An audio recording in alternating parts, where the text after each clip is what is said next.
अल्लामा इकबाल ने अपनी खूबसूरत अंदाज में लिखा है, कहते हैं सुल्तान मुराद हिंदुस्तान का बादशाह था। इकबाल ने लिखा है, इकबाल कहते हैं उसने एक मिस्त्री को बुलाया मस्जिद बनाने के लिए, कहा इस तरह की बनाना मेरा दिल खुश हो जाए। मामार ने मिस्त्री ने मस्जिद बनाई, बादशाह सलामत को पसंद ना आई तो बादशाह सलामत ने उस मिस्त्री का हाथ गुस्से से काट डाला, पूछ कोई नहीं ना सकता। वो सीधा काजी की अदालत में कटा हुआ हाथ लेके गया और काजी के दरवाजे पे जाके कहने लगा, मैं पूछ सकता हूं आप किसका कलमा पढ़ते हैं? पूछ सकता हूं? तो काजी कहते मेरी कुर्सी भी कांपने लगी और जिस कमरे में बैठा था वो कमरा भी कांपने लगा। मैंने कहा सवाली तो बात कर, कहानी पहले बताओ कलमा किसका पढ़ते हो? तो काजी कहता है मेरी आंखें बरस पड़ी। मैंने कहा मैं उसके कलमा पढ़ता हूं जो दुनिया में भी मेरा वारिस है, कयामत में भी वही मेरा वाली बनेगा। जो दुनिया और आखिरत में मेरा वाली है, मैं मुस्तफा का कलमा पढ़ता हूं। तो कहने लगे हाँ, इसलिए तुझसे ये बात कहलवाई है कि कहीं तू बादशाह का तो कलमा नहीं पढ़ता, माअज़ल्लाह। तू काजी अदालत में बैठा है कुर्सी पे, उसका कलमा तो नहीं पढ़ता? कहा नहीं, मैं मुस्तफा का। फिर देख मेरा हाथ कट गया है, अब तू बता कि तू बादशाह समझ के माफ करेगा या रसूलुल्लाह का दीन समझ के नाफज करेगा? डॉक्टर इकबाल कहते हैं वो काजी ने हुक्म जारी किया कि फौरन बादशाह को बुलाया जाए। हिंदुस्तान का फरमा रवा पैगाम गया तो कांपता हुआ आया, काजी ने सामने खड़ा किया, एक तरफ बादशाह और एक तरफ वो मामूली मामार मिस्त्री काम करने वाला। तो काजी गरजदार आवाज में कहने लगे, बादशाह तू बता, इसका खून सुर्ख है तो तेरा सुर्ख नहीं? इसके बाजू पे गोश्त है तो तेरे बाजू पे नहीं? इसे दर्द होता है तो तुझे नहीं होता? ये तूने क्या हरकत की? बादशाह की गर्दन झुक गई। काजी कहने लगे पकड़ो इसको, बाहर ले जाओ और इसका बाजू काट दो, इसका बाजू काट दो। डॉक्टर इकबाल कहते हैं जहां कांप रहा था सारा कुछ, वहां खुशी के शादियाने बजने लगे। काजी कहने लगा इसका बाजू काटो और इसको बताओ अमीर गरीब का फर्क उतनी देर होता है जितनी देर बंदा मुसलमान नहीं होता, और जब कोई रसूलुल्लाह का गुलाम हो जाता है फिर सारे बराबर हो जाया करते हैं। बंदाओ साहिबो मोहताजो गनी एक हुए, तेरी सरकार में पहुंचे तो सभी एक हुए, तेरी सरकार में पहुंचे तो सभी एक हुए। और अपनी मिल्लत पर कयास अक़वाम मगरिब से न कर, खास है तरकीब में कौमे रसूले हाशमी, ले जाओ काटो इसका बाजू। इकबाल कहते हैं जब बाहर ले जाया गया बादशाह को तो बादशाह ने गर्दन झुकाई। वो मिस्त्री कहने लगा तूने गर्दन क्यों झुका दी है, अब क्या हुआ? तो बादशाह सुल्तान मुराद आंख खोल के कहने लगा भूल गया था, गलती हो गई थी, बादशाही के तकब्बुर में आया था। वो जो तेरा हाथ काटा है वो तकब्बुर से कट गया है, और ये जो गर्दन मैंने झुका दी है ये मैंने अपने नबी के दीन की हद के नीचे झुका दी है, हुजूर के कानून के नीचे झुका दी है। यहाँ सजा लूंगा वहां शर्मिंदा नहीं होना चाहता। उस मिस्त्री ने बढ़ के सीने से लगा लिया और कहने लगा काजी साहब मैंने माफ किया, मुझे पता चल गया है कि मुसलमान बादशाहों का कलमा नहीं पढ़ते, मोहम्मद अरबी का कलमा पढ़ते हैं, रसूलुल्लाह का कलमा पढ़ते हैं। और जब तक मुसलमान नबी पाक का कलमा पढ़ेंगे कोई अल्लाह की हदों को नहीं तोड़ेगा, कोई दीन को पामाल नहीं करेगा, किसी के अंदर ताकत पैदा नहीं होगी कि वो दीन की हद को तोड़ सके। हजरत जनाब सैयदना महमूद गज़नवी रहमतुल्लाह ताला अलैह बैठे हैं अपने दरबार में। एक गरीब औरत तड़पती रोती हुई आई, माँ बिलखती हुई आई और आगे कहने लगी बादशाह जरा मुझ गरीबनी की फरियाद भी सुन। बादशाह ने कहा जल्दी से बुलाओ, कहीं इसकी चीखें कोई जलजला बर्पा न कर दे। करीब आए, क्या बात है? कहने लगी कोई शाही खानदान का नौजवान है, मैं बेवा औरत हूँ, हिंदू मजहब से ताल्लुक रखती हूँ, मेरी 4 बेटियां हैं, कोई बादशाह कोई शाही खानदान का नौजवान है, सिपाहियों समेत आता है, शराब के मटके लाता है, मेरे घर में घुसता है, मेरे पास और तो कोई शय नहीं, एक इज्जत ही है। जब वो जवान बेटी की तरफ देखता है तो मैं सोचती हूँ अब दुनिया में बचा क्या है। बादशाह मैं बड़ी मुश्किल से तुझ तक पहुंची हूँ, मैं अगरचे हिंदू हूँ पर मेरी फरियाद रसी कौन करेगा?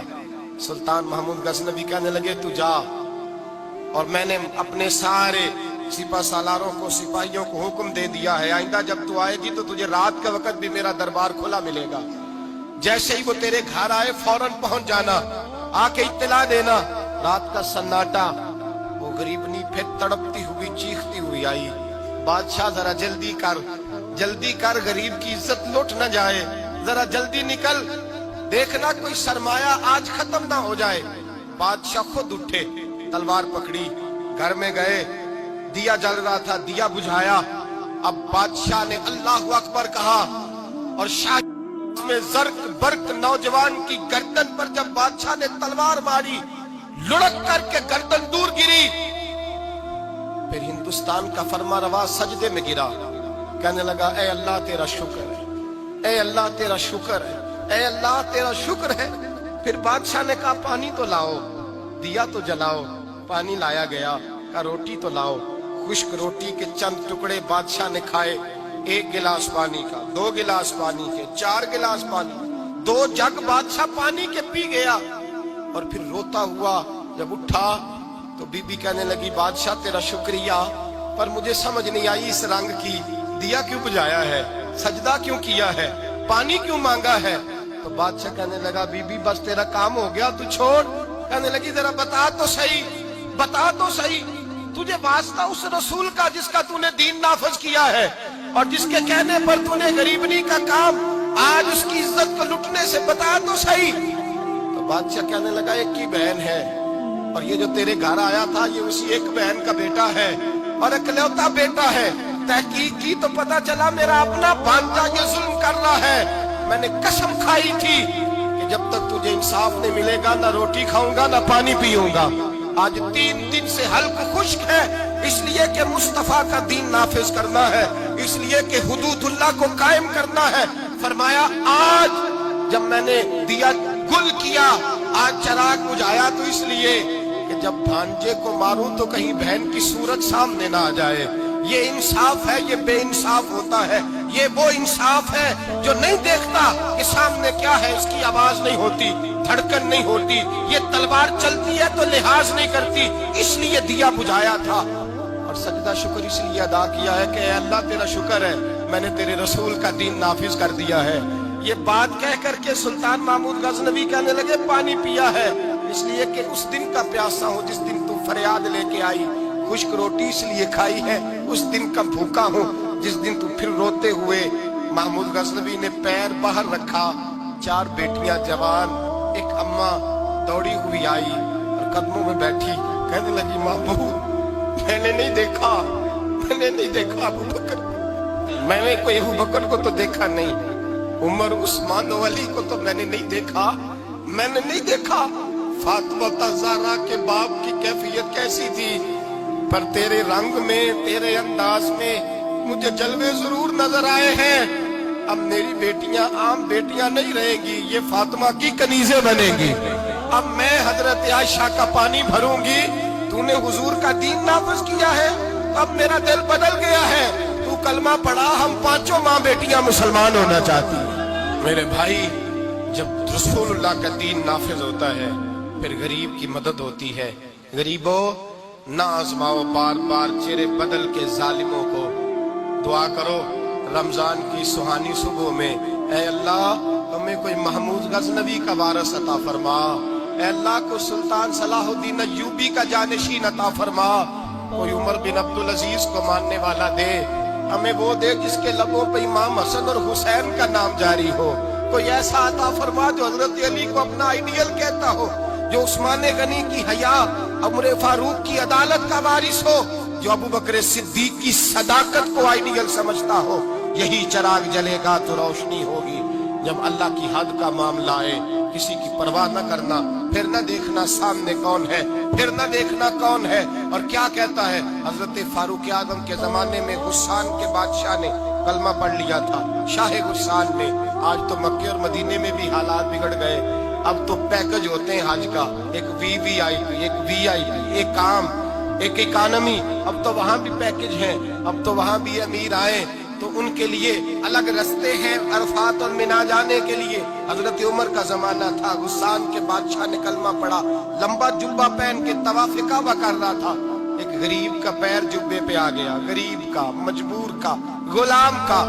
बादशाह ने पलट के थप्पड़ जो मारा तो मजमे में खाना काबा के साए में गरीब रोने लगा और हजरत उमर के पास गया, कहने लगा मैं रुसवा हो गया और सरे तवाफ रुसवा हो गया। ऐ उमर, अल्लाह के घर आके भी मेरी रुसवाई हुई। हजरत उमर ने गस्सान के बादशाह को बुला के कहा कि इसे बदला दे, इसे राजी कर या बदला दे। कहने लगा उमर, अब मैं इसे बदला दूं? आपने फरमाया ये मेरे नबी पाक का दीन है, ये हुजूर का दीन है, ये नाफिज होगा। ये अमीर गरीब के लिए अलहदा अलहदा नहीं, इसे बदला देंगे, तुझे थप्पड़ मारेगा, तुझे खाना पड़ेगा। उसने कहा अगर मैं ऐसा ना करूं तो आप फरमाने लगे फिर मैं उमर हूं, फिर मैं उमर हूं, फिर मैं तुझसे करवाऊंगा, तुझे करना पड़ेगा, तुझे ये करना पड़ेगा, मैं करवाऊंगा। हजरत सैयदना उमर फारूक ने कहा एक रात का वक्त है तेरे पास, या इसे राजी कर ले या सवेरे उसी तरह तवाफ होगा, उसी तरह मजमा होगा और तवाफ की उस जगह जहां तूने थप्पड़ मारा था ये तुझे थप्पड़ मारेगा और सारा जमाना देखेगा कि रसूलुल्लाह का दीन कैसे नाफिज होता है। तुझे थप्पड़ खाना पड़ेगा, मार खानी पड़ेगी। अल्लाहु अकबर। जब सैयदना फारूक आजम ने उसे ये कहा, एक रात सोचने का वक्त लिया उसने, रातों रात सामान उठा करके वापस भाग गया, ईसाई हो गया। एक आदमी ने कहा उमर इतना बड़ा बादशाह था, उसके पीछे कितने लोग मुसलमान होते, माले खजाना में कितना नफा आता, ये होता वो होता। हजरत उमर कहने लगे चुप कर जाओ, ना माल चाहिए, ना ज्यादा तादाद चाहिए, ना बादशाह चाहिए, हमें तो अपने मुस्तफा का दीन चाहिए, हमें तो रसूलुल्लाह का दीन चाहिए, इससे ज्यादा हमें किसी चीज की हाजत नहीं। भाई यही चिराग जलेगा तो रोशनी होगी। रसूलुल्लाह के दीन की हद के मामले में किसी की परवाह न करें। जब आपको वाज़े कुरान की आयत मिल जाए, जब हदीस से मुबारका वाज़े मिल जाए, फिर अपनी राय पे फिर उस पर अपनी राय को न डालें, थोपे ना, फिर ये ना दे के मैंने घर बचाना है, मैंने फुला